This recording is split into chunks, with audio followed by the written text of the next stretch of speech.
Hey, welcome back to the channel. Thanks for joining. So huge news in the car industry, especially if you're a fan of the Mopar brands as I am.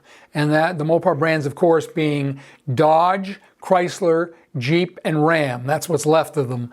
In any event, Stellantis, which is the European conglomerate that owns a whole bunch of brands, purchased, as we know, they merged with the old Fiat Chrysler automobiles. And now they fall under the Mopar brands, that is, under Stellantis. And Carlos Tavares, the CEO of Stellantis, is a European CEO. He has the European philosophy on where we should go with the car markets. But his plan has not been working. So here's the headline. This is from Reuters today. Stellantis begins search for successor to CEO Carlos Tavares. September 23rd. Stellantis said on Monday it has begun a search for a candidate to succeed CEO Carlos Tavares, whose contract is set to expire in 2026. Now, they wouldn't say that if Carlos Tavares wasn't in trouble. Further, they go on further. The automaker, however, added there's still a possibility of Tavares staying on longer. Yeah, right. Tavares has been under pressure to correct the automaker's struggling North American operations with record falls in sales and profits that have sent the company's shares and the prices of the shares tumbling. Now, Carlos Tavares has a fiduciary relationship with the stockholders. He must do what's in their best interest, and that's not what he's been doing. He's been pushing his green agenda, which includes mandated EVs and going all EV. He's been wanting to do this for a long time, and he's pushing forward with it. However, as we have mentioned many times in many of my other videos, the EV market is crashing, and most of the other car brands in the industry have realized that, and they have been pivoting to basically stay alive and stay profitable. And hopefully it's not too late for them.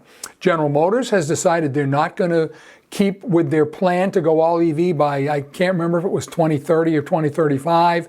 Even Volvo has said that. The German brands have said that, and Germany in general has basically backed off on some of their EV mandates.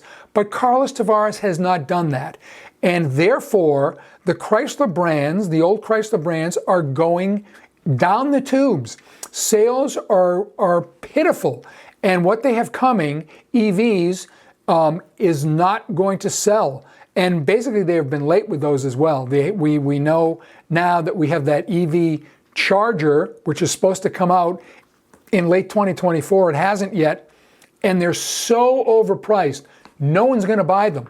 The straight six twin turbo Hurricane engine in the Charger isn't coming out until next year, which is probably too late. So in any event, Carlos Tavares and Stellantis has not had a contingency plan such as the other brands. Ford as well. Ford decided we're not going to go all in for this EV thing because the market will not support it. The customers do not want them. So they have therefore decided to keep the internal combustion engines going. The Ford Mustang isn't going anywhere with its V8 engine. And that's what Chrysler should have done, but they haven't. So I think finally, those that are running Stellantis, and I don't mean the CEO, I mean the stockholders and the board of directors, I think have finally realized that Carlos Tavares doesn't know what he's doing, is not doing what's in the best interest of the Stellantis brands or the stockholders. So it looks like he's on his way out. We'll have a lot more on this as more details come forward. But in the meantime, if you haven't already done so, please subscribe to my channel, like this video, and hit the notification bell. Those things help a lot. We'll see you next time. Take care.